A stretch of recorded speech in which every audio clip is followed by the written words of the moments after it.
अस्सलाम वालेकुम दोस्तों, की हाल है सबका।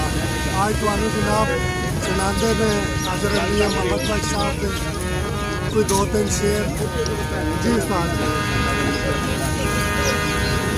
वो सौ जोड़ संगति दे डिठे हते आहर विथा पईयां ओ जिना बाजो ओए पल दी साजी शक्ला याद ना ओए रही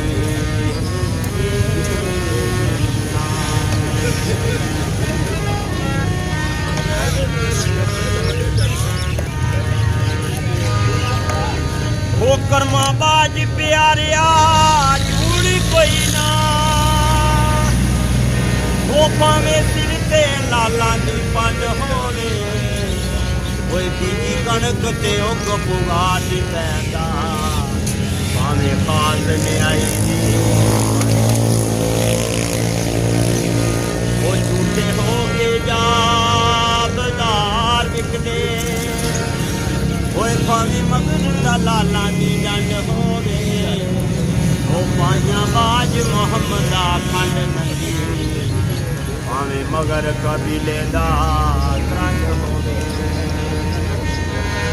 वो बड़े बड़े मैटे दे देखे फते दोरा वर सतरानी ओए बेयतना दे ओए नौकर वे दानिशवंत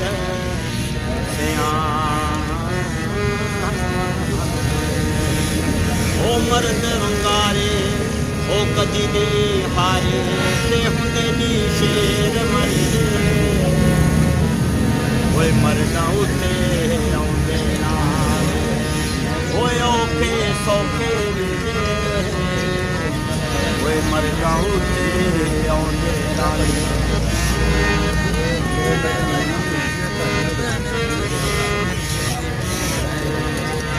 वो जिस दा कोई आशिक होवे हते उसे दी गल करदा ओए सौ मगर ओ बहाने करे रोदे माथे ने ओए मारे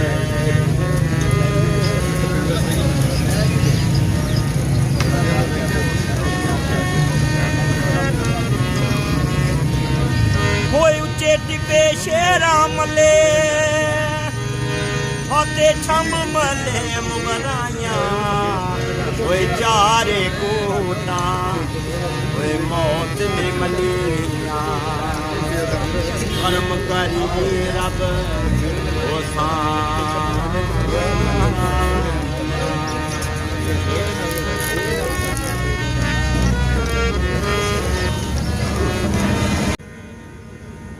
ओ फस गई याद वो शिकंजे अंदर फते जू बेदने विच करना और रूलू और रो मोहम्मद हुन रवे ता ओए मन ओ जिस तू बे नाल गुड़ती दे ते उसे तू बे पानी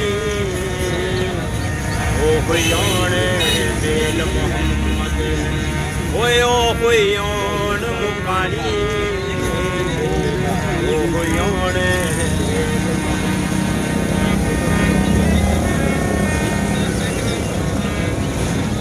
माशाल्लाह जी, बड़ी प्यारी आवाज़ है इन्हों की। तो सर अगर कोई बंदा रबता करना चाहे तो कोई ऐसी नंबर शंबर देना चाहते 0331 माशाल्लाह बहुत अच्छा कलाम नू बड़ा चंगा लगे। तो बहुत शुक्रिया जनाब, बड़ी मेहरबानी जी। दोस्तों तुसी सुनी ये कलाम कैसी लगी है तुहानू, और यकीन करो मनु बड़ी खुशी हुई है। साढ़े पाकिस्तान काफ़ी टैलेंट है, काफ़ी सारिया चीज़ा ने बंदियां कोले ਜਿਹੜਾ ਅਸੀਂ ਉਹਨਾਂ ਨੂੰ ਇਗਨੋਰ ਕਰ ਦਿੰਦੇ ਆ। ਔਰ ਉਹ ਕੁਦਰਤੀ ਮੈਂ ਇਸ ਟਾਈਮ ਵਜ਼ੀਰਾਬਾਦ ਆ ਤੇ ਉਹ ਗੁਜ਼ਰ ਰਹੇ ਸੀ ਔਰ ਮੇਰੇ ਕੋ ਰਿਹਾ ਨਾ ਗਿਆ। ਮੈਂ ਕਿਹਾ ਯਾਰ ਚਲੋ ਗਰੀਬ ਬੰਦਾ ਥੋੜੀ ਜਿਹੀ ਉਹਦੀ ਖਿਦਮਤ ਵੀ ਕਰ ਦਾਂਗੇ।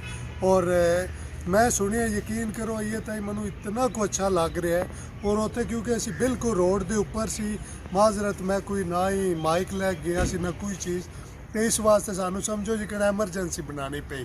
तो बड़ा अच्छा लग रहा है पाकिस्तान आके। तबीयत थोड़ी जी ख़राब हुई है, अल्लाह खैर करे वो भी ठीक हो जाएगी। ये चीज़ां नाल ही होंदियां ने। और खास कर और भी तुहाडे सामने जनाब काफ़ी चीज़ां इंशाल्लाह पेश करांगे। टाइम इत्थे बहुत ना बिजी जी लाइफ है। खास कर तुसी पाकिस्तान बाहरों आए हो पाकिस्तान, फिर अपने रिश्तेदारां नूं अगे पिछे मिलना ये वो, तो काफ़ी सारा बंदे कोले ना टाइम होना चाहिए इस वास्ते। तो इन्हां दा नंबर मैं शेयर किया बकायदा, क्योंकि मैं अक्सर वीडियो में काफ़ी सारे देखे ने और लोगों के भी यार इन्हां दी कोले 5 मिनट 10 मिनट तुहानू चाहिए इन्हां दे लैने। अगर तुहाडे को हो सकता है वो तुहाडे कोल कोई 20,000 या 10,000 या लाख नहीं मंगते पे। वो जे को होंदा है ना, यकीन करो बंदा बड़ा खुश होके गया है और दुआवां दे गया है। तो मैनू आप इतना अच्छा लगा। और इंशाल्लाह उन्होंने अगर दोबारा मुलाकात हुई तो मैं वो भी ज़रूर और भी चीज़ां तुहाडे नाल पेश करांगा। और यह चीज़ां पाकिस्तान विच काफ़ी सारियां ने जिन्हां दा सानू नहीं पता। तो इंशाल्लाह जनाब बहुत जल्द तुहाडे नाल और भी वीडियो लैके आवांगे। पाकिस्तान इंजॉय हो रहा है बहुत ज़्यादा और इतना अच्छा लग रहा है कि उधर स्वीडन विच बर्फ़ बनी हुई है गोडे गोडे और शीशा बने। इत्थे जनाब मेरी 20 ते टैंपरेचर है और कदे 21 ते, और उत्थे माइनस जेड़ा है वो 24 ते गया होंदा है। तो वेखो सूरज लिशकदा पिया उपर जनाब इस वेले। तो बहुत अच्छा लग रहा मैनू। तो इंशाल्लाह जनाब बहुत जल्द नवा वीडियो लैके तुहाडी खिदमत हाज़र आवांगे। दुआवां याद रखियो। ओके, रब सोने दे बाद।